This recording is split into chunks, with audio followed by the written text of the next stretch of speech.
Kekayaan tanah Sumatera diwujudkan ke dalam berbagai bentuk, di antaranya melalui kuliner dan keseniannya.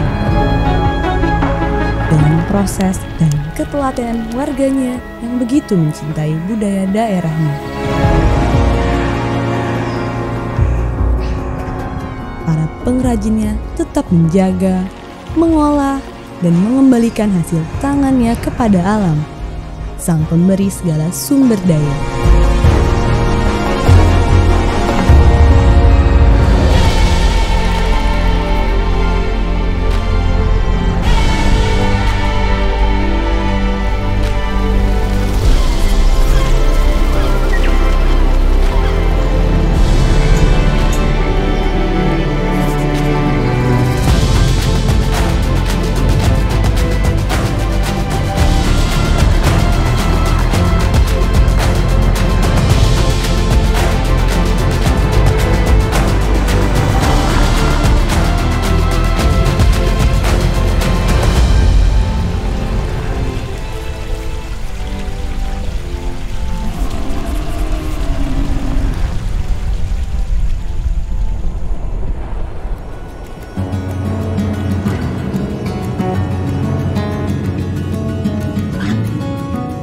Son, emang apa sih bedanya rendang-rendang di Jakarta sama yang mau kita tuju ini? Menarik nih Ki, soalnya rendang yang mau kita coba nanti itu rendang yang masih tradisional dari segi pembuatan sampai bahan-bahannya, mulai dari pakai tungku api sampai pakai sabut kelapanya itu masih tradisional banget.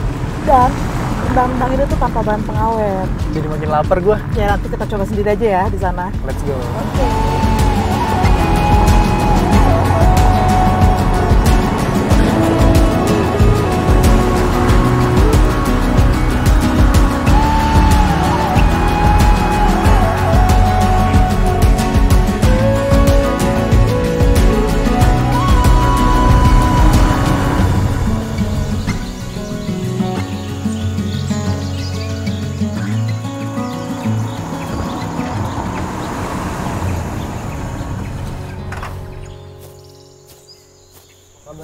Kabar baik, alhamdulillah. Assalamualaikum Uni. Waalaikumsalam.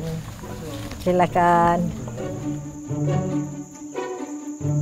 Uni, saya dengar-dengar Uni ini kan masih produksi rendang tradisional ya Uni? Ya, sekitar 40 tahun ya, lebih ya, sudah kira-kira. ada.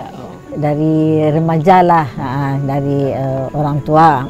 Biasa waktu itu harus bisa meneruskan masak rendang. Ya. Dulu ibu diajarin oleh orang tua ibu ya untuk bikin rendang. Ya jangan sampai punah lah ya, harus dipertahankan ya, harus diajarin sama anak-anak cucu. Kan berbeda nih dengan rendang-rendang modern masa kini. Itu perbedaannya di mana ya Uni? Barangkali dari bumbunya ya.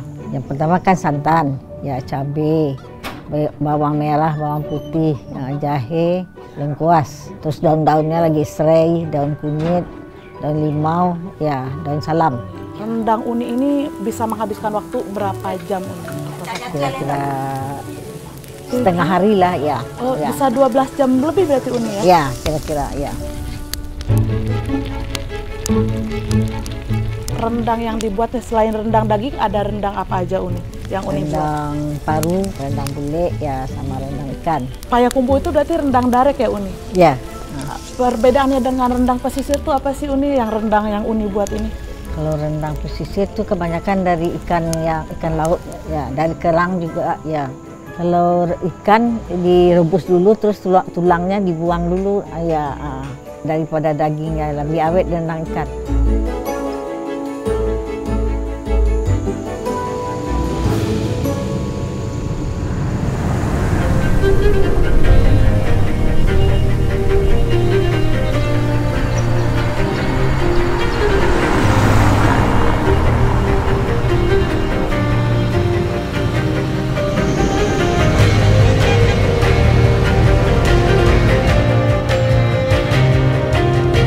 Perjalanan sejauh ini kita nggak isi bensin gitu?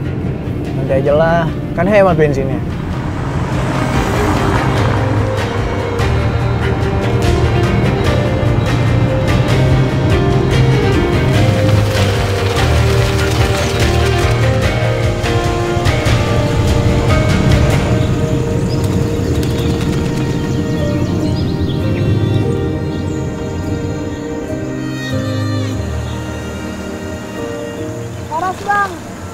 Akhirnya kita ketemu juga. Apa kabar Bang? Baik. Aku dulu hanya membajak sawah, tapi setelah orang tua meninggal memilih pekerjaan menjadi panggorga. Di workshop kadang membuat souvenir, membuat gorga, dan membangun bangunan rumah Batak. Apa sih makna gorga? Jadi kalau aku pribadi, gorga ini menggambarkan lukisan jiwa sang pemilik rumah. Jadi kemampuan panggorganya itu untuk menggambarkan karakter pemilik rumahnya. Yang putih melambangkan Hamalimun, jadi artinya kesucian. Yang merah artinya keberanian, yang hitam kekuatan batin. Jadi yang diharapkan dari orang Batak, kita harus berani dengan jiwa yang teguh akan menghasilkan kebaikan.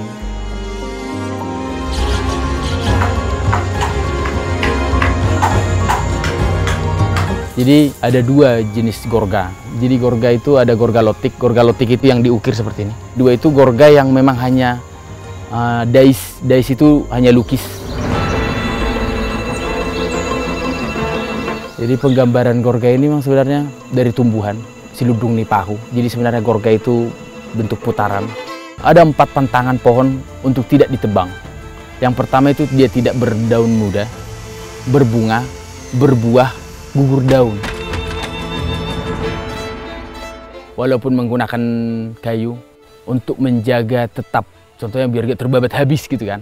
Pergi dulu ke hutan. Kira-kira yang mana lah yang mau diambil, jadi udah ditandai. Jadi cara menandainya dulu katanya diikat dipakai lalang.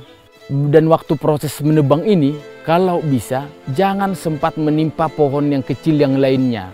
Hanya itulah caranya untuk mempertahankan. Karena nggak mungkin nggak diambil, karena butuh kan. Kalau tentang aku kenapa jadi panggorga, kenapa bisa jadi manggorga, bisa aku bilang sebuah panggilan, bersyukur bisa mengukir. Jadi hanya bisa dilampiaskan dengan berkarya. Seberapa mahal karyaku, kalau aku sih paling nggak aku bangga ketika karyaku itu dihargai dan digunakan, itu aja.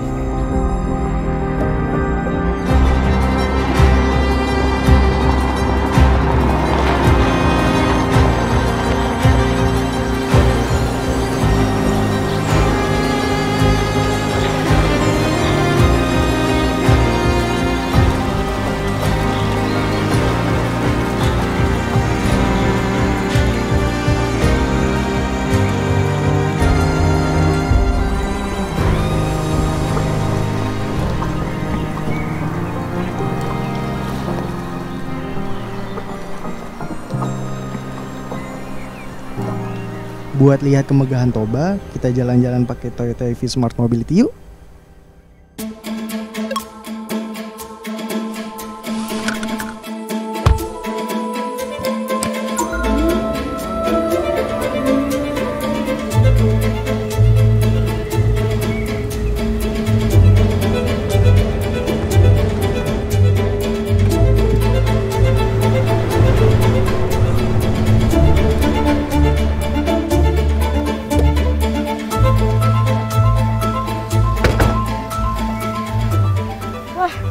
Adem gak sih di sini? Iya, keren banget tempatnya. Ternyata mobilnya kecil-kecil gini nyaman juga ya, Ki? Iyalah, kita udah bisa keliling Danau Toba, nggak pakai ninggalin gas emisi karbon lagi. Foto-foto yuk. Boleh?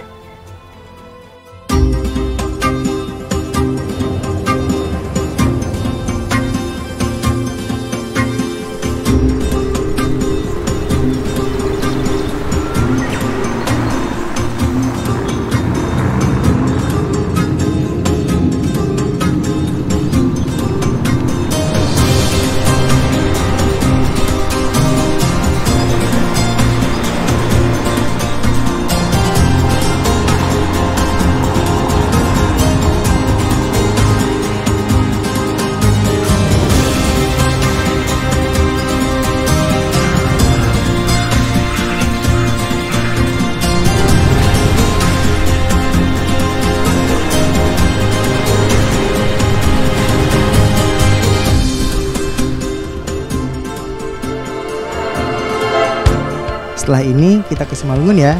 Ada aktivis lingkungan yang menjaga keindahan Danau Toba ini. Kemudian kita ke desa pariwisata yang ramah lingkungan.